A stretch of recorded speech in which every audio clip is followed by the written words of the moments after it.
Most people know fasting can help with weight loss. Some know it improves insulin sensitivity. Others have heard about autophagy, the cellular cleanup process. But there's one benefit of fasting that almost nobody talks about. What happens to your red blood cells when you stop eating? Right now, as you're listening to this, your body is producing millions of red blood cells. These tiny cells are carrying oxygen from your lungs to every organ, every muscle, every corner of your body. Without them, you couldn't survive for more than a few minutes.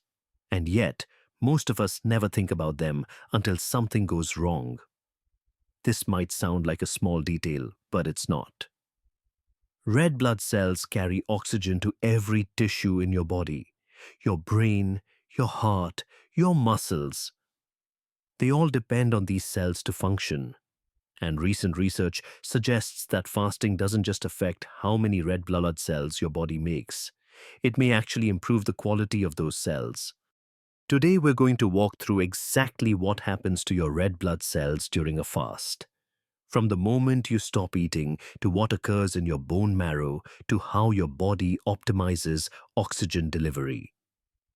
This is science, not speculation. And by the end, you'll understand your blood in a way you never have before. Before we dive in, this is educational content, not medical advice. If you're considering any form of extended fasting, talk to your doctor first. Let's start with some basics. Red blood cells are unlike any other cell in your body. They have no nucleus. They have no mitochondria.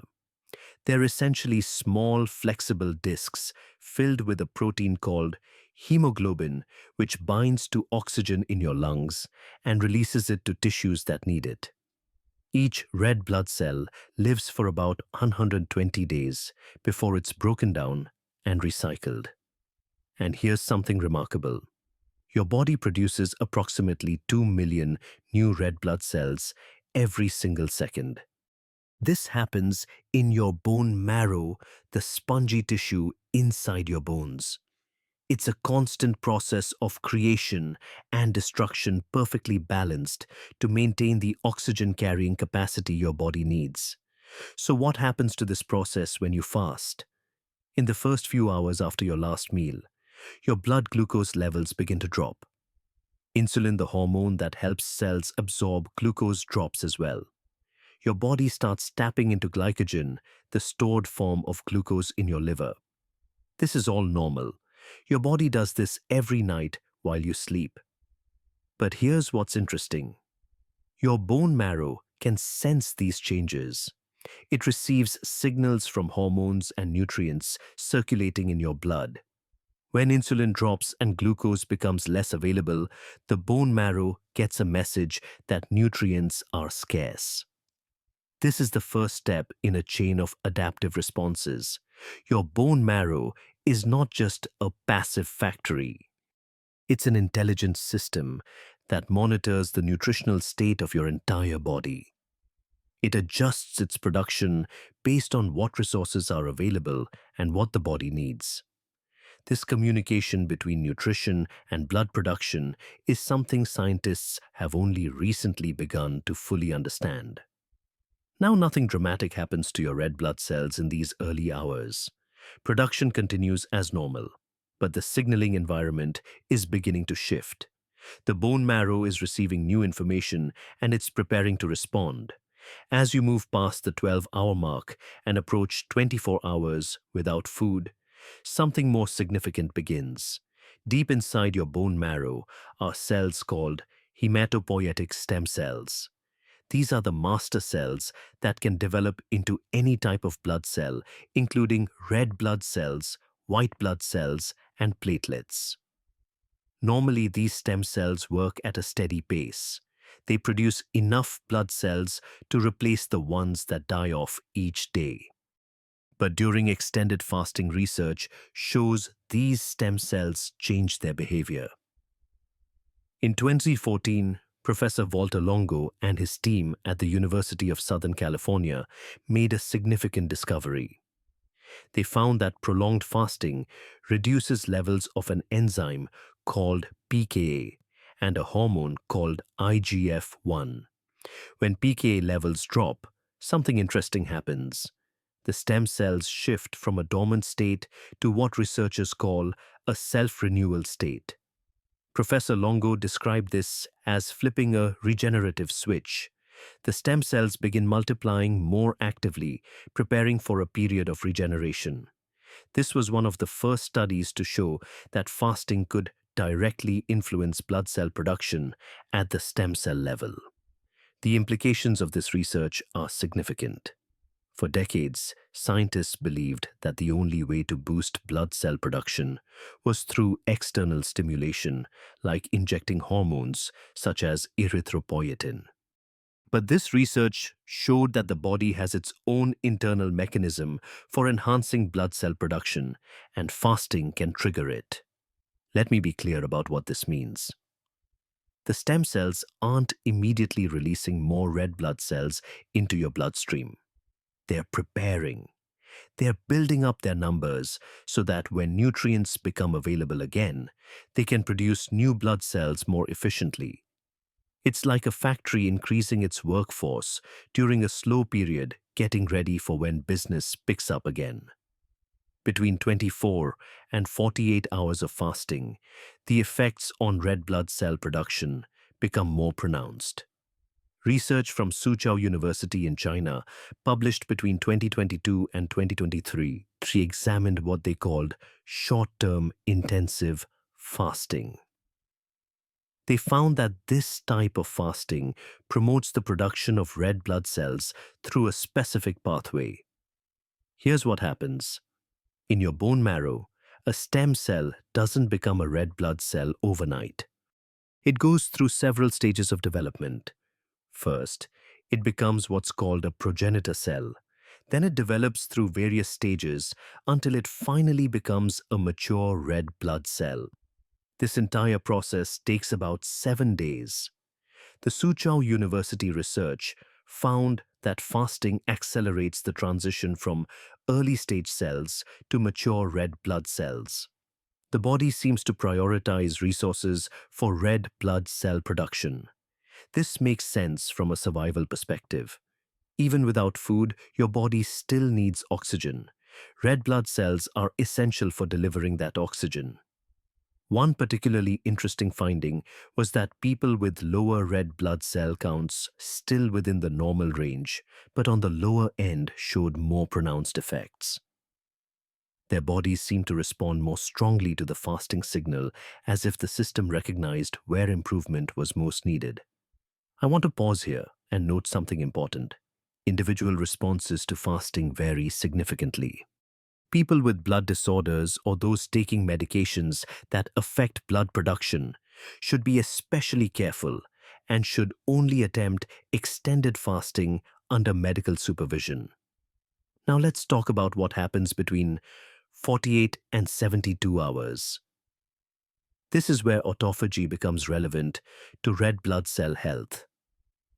Autophagy is the process by which cells break down and recycle their own damaged components. You may have heard about autophagy in the context of general health benefits, but it plays a specific and crucial role in red blood cell development. Remember, mature red blood cells have no nucleus and no mitochondria. But developing red blood cells do have these components. Before a developing red blood cell can become mature, it must remove its mitochondria, its ribosomes, and other internal structures. This removal process depends heavily on autophagy. Research has shown exactly how important this is. Scientists studied mice that lacked a gene called ATG7, which is essential for autophagy. These mice developed severe anemia. Their red blood cells couldn't properly remove damaged mitochondria, which led to cell death and poor function. What does this have to do with fasting? Fasting is one of the most powerful natural triggers of autophagy. When you fast, autophagy becomes more active throughout your body, including in developing red blood cells. This means the cleanup process happens more efficiently. The developing cells are better able to remove damaged components, resulting in healthier, mature red blood cells. The connection here is important to understand. When you eat regularly, autophagy happens at a baseline level. Your cells do some cleaning, but not as intensively. When you fast, especially for extended periods, autophagy ramps up significantly. The cleanup becomes more thorough. For developing red blood cells, this means they can complete their maturation process more efficiently, ending up as healthier, more functional cells. This is one reason why the quality of red blood cells may improve during fasting, not just the quantity. It's not enough to produce more cells. Those cells need to be healthy and functional. Enhanced autophagy helps ensure that the cells being produced are as clean and efficient as possible. Let's move on to oxygen transport. This is ultimately why red blood cells matter. Their job is to pick up oxygen in your lungs and deliver it to tissues throughout your body. Inside each red blood cell, hemoglobin is the protein that actually binds to oxygen. But hemoglobin doesn't just grab oxygen and hold on to it. It needs to know when to hold tight and when to let go. In the lungs where oxygen is abundant, hemoglobin binds oxygen. In tissues that need oxygen, hemoglobin releases it. This release process is regulated by several factors, including a molecule called 2,3-DPG. When 2,3-DPG binds to hemoglobin, it makes hemoglobin release oxygen more easily. This is a delicate balance. Too much release in the wrong place, and oxygen doesn't get where it needs to go. Too little release and tissues don't get enough oxygen. The research from Soochow University measured 2,3-DPG levels during fasting. They found that fasting did not alter 2,3-DPG levels, which means oxygen delivery capacity remained stable. This is good news. It means that while fasting triggers changes in red blood cell production and quality, it doesn't disrupt the fundamental ability of those cells to deliver oxygen. This finding addresses a concern that some people have about fasting. If fasting changes so many things in the body, does it impair basic functions? In the case of oxygen delivery, the answer appears to be no. The red blood cells continue to do their primary job effectively. The same research also looked at the antioxidant capacity of red blood cells. This is important because red blood cells are constantly exposed to oxygen, which can generate harmful molecules called free radicals. These free radicals can damage the cell membrane, damage hemoglobin, and ultimately lead to cell death. Red blood cells have their own defense system, including glutathione and enzymes like catalase and superoxide dismutase that neutralize these free radicals. Maintaining this defense system is critical. A red blood cell with weak antioxidant defenses will age faster and die sooner. A cell with strong defenses can complete its full 120-day lifespan and deliver oxygen effectively throughout that time. Studies on long-term fasting have shown that total antioxidant capacity in the blood actually increases during fasting. At the same time, markers of oxidative damage like lipid peroxidation decrease.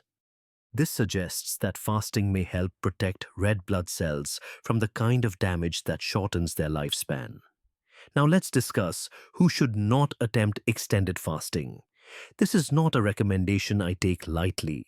Pregnant or breastfeeding women should not fast for extended periods. People with a history of eating disorders should avoid fasting as it can trigger harmful patterns. Those with insulin-dependent diabetes need careful medical supervision if they fast at all. People with chronic kidney disease face additional risks. Anyone who is underweight should not attempt extended fasting. And people taking medications that require food should consult their doctor before fasting.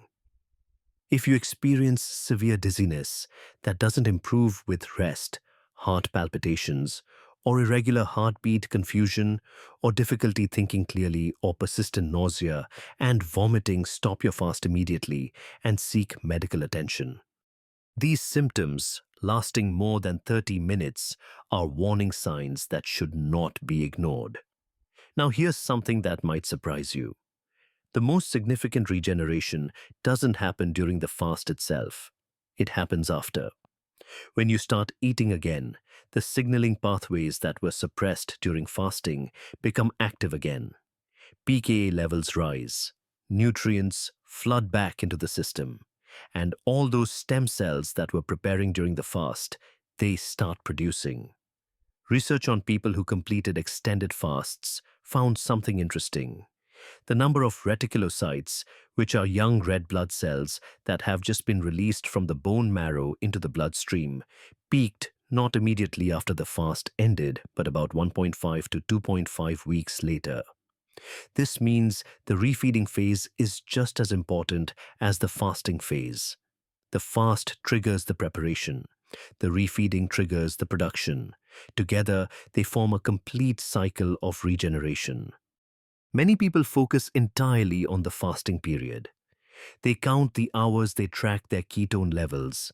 They celebrate when they reach their target duration. But based on this research, the refeeding phase deserves just as much attention. This is when your body actually uses all the preparation it did during the fast. This has practical implications for how you end a fast. Eating too much too quickly can shock your digestive system. Your body has been in a different metabolic state, and it needs time to transition back. But it's not just about digestive comfort. A gradual refeeding allows your body to properly utilize the regenerative potential that built up during the fast. Start with light, easily digestible foods. Give your system time to adjust. Some people break their fast with bone broth, which provides nutrients without overwhelming the digestive system. Others start with small portions of easily digestible proteins or vegetables. The key is patience. You've invested time in the fast. Invest a little more time in breaking it properly. So what have we learned? Fasting is more than just not eating. It's a signal to your body, one that your bone marrow, your stem cells, and your blood production system all respond to. From the initial drop in insulin that alerts your bone marrow to nutrient scarcity, to the activation of stem cell self-renewal, to enhanced autophagy that improves red blood cell quality, to the regenerative burst that occurs during refeeding. Your body has remarkable mechanisms for adapting to periods without food. What's particularly fascinating is how coordinated this response is. Your body doesn't just react to fasting in one way. Multiple systems respond together, working toward a common goal of maintaining function while preparing for renewal. The bone marrow senses the change. The stem cells adjust their behavior. The developing blood cells clean themselves more efficiently. And when food returns, everything is ready to regenerate. This doesn't mean fasting is right for everyone, or that longer fasts are always better. The research shows benefits, but it also shows that individual responses vary. Some people respond more strongly than others. Some people have conditions that make fasting risky.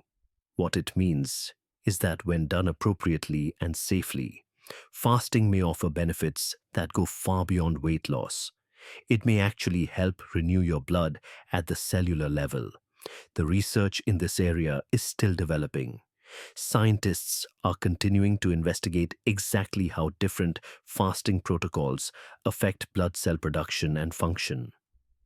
But what we know so far suggests that the relationship between fasting and red blood cells is more significant than most people realize. Here's a question I'll leave you with. Many people focus entirely on the fasting period itself. But given what we've discussed about the refeeding phase being when maximum regeneration occurs, What do you think matters more, the fast itself or how you break it? I'd be curious to hear your thoughts in the comments. If you've tried fasting before, share your experience. And if you know someone who's interested in the deeper science of fasting, this might be the video that gives them a new perspective. In our next video, we'll dive into the most common mistakes people make when breaking a fast and exactly how to avoid them. Make sure you're subscribed so you don't miss it. Your body is more intelligent than you might realize. Sometimes giving it a break from constant eating is exactly what it needs to rebuild and renew. The next time you consider fasting, remember that it's not just about the hours without food. It's about what's happening inside you during those hours in your bones, in your blood, in the very cells that keep you alive. That's the science of fasting and your red blood cells.